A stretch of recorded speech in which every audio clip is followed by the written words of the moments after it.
I'm Corbett Wall with DV Auction, here with your feeder flash for Thursday, December the 20th, brought to you in part by Cargill Ranger. Ranger limiter technology gets you the results of hand feeding without the daily chore.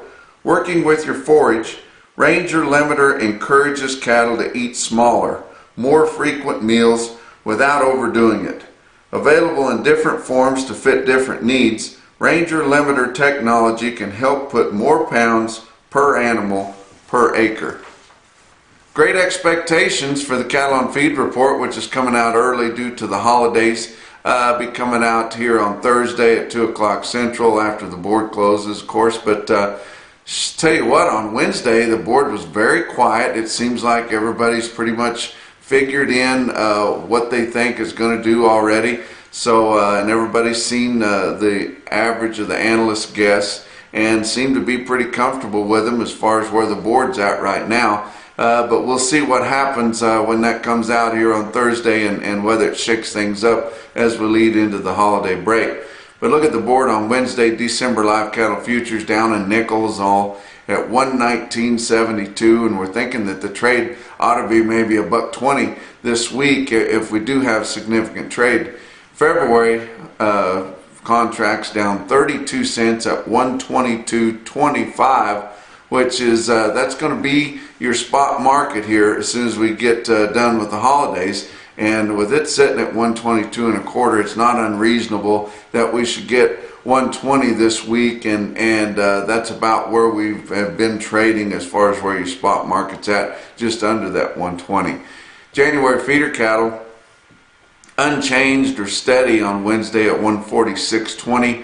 March down just 2 cents at 144.27. So seems like everybody's pretty happy with where the board's at right now, leading into this big looked at cattle on feed report that's coming out a little bit early on Thursday instead of on a Friday.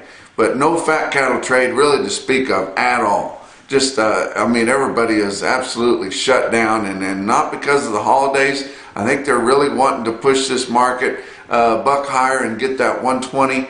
If we can get it here going leading into the holidays, it'll give everybody a good attitude leading in and start 2019 off on the right foot. But nobody has caved in at all, actually asking like 122 for cattle, especially in the southern plains. I would doubt that they would get that, but you know, if we can get a 2 in there on a 120, that would be great, and give everybody leading in here with bright attitudes and a positive lookout for the future.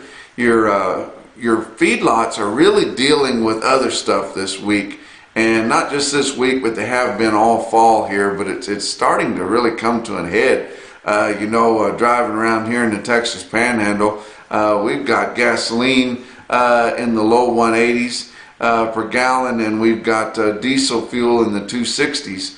And I'm sure you guys, most of you that are listening, are somewhere in that neighborhood, really enjoying the cheaper fuel prices. It's really put a cramp on these ethanol plants. We've had some of them shut down. We've had a lot of them cut back, and you can think whatever you want to about the ethanol plants, whether you're for or against them, but the byproducts coming out of those ethanol plants are very important for our cattle feeding industry.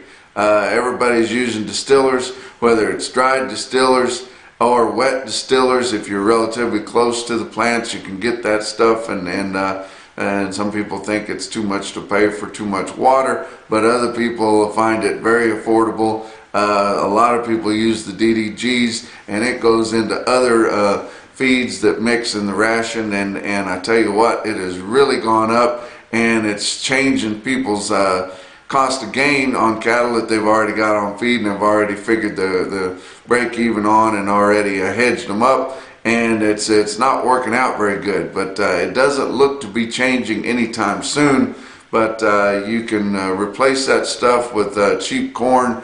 But I tell you what, it's really put the industry kind of on its ear here, especially up in the northern plains where those guys really use that heavily. Of course, they use it everywhere, all over the 5-area feeding region and all over the nation for that matter, and it's become a very important piece of that ration. Let's look at your box beef cutout values. Wednesday afternoon, choice $211.70, pretty good quote, but it was down almost $1, down 98 cents for Wednesday's close. And selects $204.85. You haven't heard that for a while. Almost $205 on your select quote, up 12 cents. Now we've got our choice select spread under $7 at $6.85. And the reason that is there's just not any select product out there to speak of. I talked a little bit about it on our last visit. I want to touch about it some more. We have hit unprecedented quality grading here this past week. Or the last report that was available had us sitting at 82.3% nationwide choice and prime. That's just unbelievable.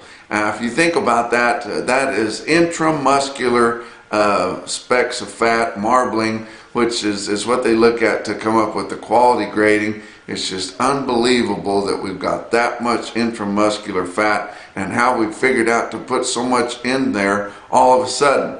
I know we're feeding cattle to heavier weights. We've fed cattle to heavy weights before, but at that time our cattle had a little bit more continental breeding in them. Now we're feeding more English type cattle to those big heavy weights. I think that does have something to do with it.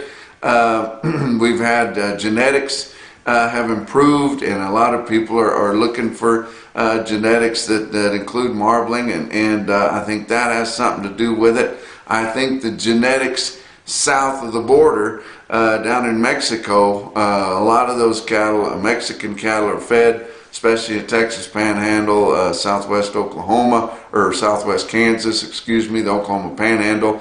Places like that, they do feed a lot of Mexican cattle. The Mexican cattle are so much better than they were just not that long ago. You know, driving around here looking at them on wheat pastures out there, you can't hardly tell them.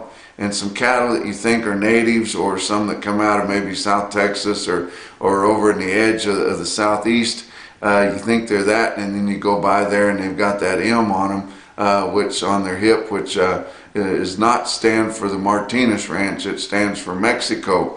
And then some cattle you think that might have the Mexico brand on them don't. And it's just so much better there. I think that has played a part in it, but I still think something's haywire here with the grading. It can't be that much better. You look at in Nebraska, almost 87% of the fed cattle in Nebraska grading choice and prime, with 14.7 of them grading prime. It's unbelievable. You know, it's not even a big deal to go to Ruth's Chris or someplace like that that only features prime when you can get that much of the product. Kansas sitting at 82.6 choice and prime. Unbelievable. And Texas sitting at almost 72% choice and prime. You know, those Southern Plains yards, they were always rated somewhere between 35 to 65% choice and or better, and now they're way above that. Nebraska was always 65 to 80% choice or better, now sitting at almost 87%. You know, it hasn't been that long ago, a year ago, either side, that they noticed that they had the calibrations wrong in several of the plants where they put some new technology cameras in there for the instrument grading. You know, forever you had a grader standing there looking at those ribeyes that come by where they rib them between the 12th and 13th rib. He's swinging a hammer on those carcasses and then calling them what he sees them. Now it's all done automated with an instrument or a camera. And I don't know if those things have got out of calibration or what, but something's going on. I remember whenever they found out that the calibration was wrong on those the last time, I was talking with a good friend of mine, market reporter, and ag buys cattle, fat cattle up in the Midwest there. He was a meat grader when he got back from Vietnam and in the 70s. And his name's Roger Parker from Mexico, Missouri. If you know Roger Parker, he's quite a character. You'll never forget it if you ever did meet him. He tells you exactly what he thinks. And when all that came about a year ago, I called and asked him, what do you think about this grading deal? These cattle are grading awful good. And he said, I've got it figured out. they've got Santa Claus grading all these cattle out there, and I thought that was the funniest one I've heard. But either they've got Santa Claus standing on the line swinging a hammer grading these carcasses, or something's out of whack with these instruments, because you know, we've had these grades in place since 1955. Yeah, we did call Select Good there for many, many years till they changed that. But it's just hard to believe. You know, back in the 60s, it was, you know, they rolled a lot of corn to those cattle too, and they weren't nearly as big, and they would grade a whole lot easier. There was those easy keeping cattle that graded easier, and it wasn't this good then. And just something's up with that, and you guys watch it. Something's going to play out on that grading deal. But let's look at your feeder cattle market, your real-time index. Cattle market central late on Wednesday, sitting at 144.77, up 75 cents there, and kind of, you know, getting up there close to 145. Biggest sale, of course, biggest sale in the nation, biggest sale this week so far at OKC West, 8,000 head. Feeder steers, $1 to $3 higher. Feeder heifers, $2 to $3 lower compared to a very, very active feeder heifer market a week ago. So they were off a little bit, but still selling pretty well. If you remember your calves on Tuesday, $3 to $6 higher. Included in that market there was some cattle, and John Cooper sent me an update on those cattle, and then I found them in Cattle Market Central and showing them to you here. The Preston cattle from Fort Smith, Arkansas. Pretty good haul on those cattle. Had some true yearling cattle come in there, long haul on them, and they had an overnight stand. Those cattle were hard yearlings. He give the buyers a fair flesh condition, a fair weigh up condition when they come through. The sorters there at El Reno, they colored the cattle. The cattle were all steers. They colored the cattle, the blacks, and sure enough, a slick deal. 101 head of them, weighed 813 at 157.75 Arkansas cattle. The colored up cattle off of them, 73 head of those, weighed 791 at 148, and I mean a heck of a sale on a big nice consignment there. Look at some other markets there. Dodge City, Kansas, winter livestock auction, had a good sale there, 2,700 head. Again, the federal state market report there, it was just one way then the other. Very, very hard to read. I couldn't make heads or tails out of it. Well, I went to Cattle Market Central market report, and if you look at this here, it's not too hard to look at your best tested weights there. That basically your steers were $2 to $5 higher. Your lighter weight heifer calves were tested, and it was light on them. 3 to 4 lower on your lighter weights. Your bigger feeder heifer calves and what few yearling heifers they had there, feeders, were $1 to $5 higher, similar to what your steers were. But in that, you see some big steers sold really well at Dodge City there.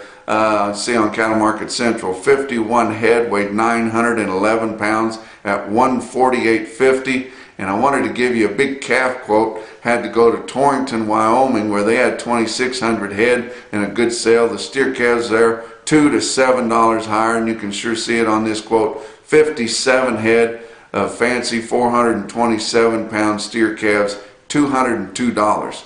And that's your feeder flash for Thursday.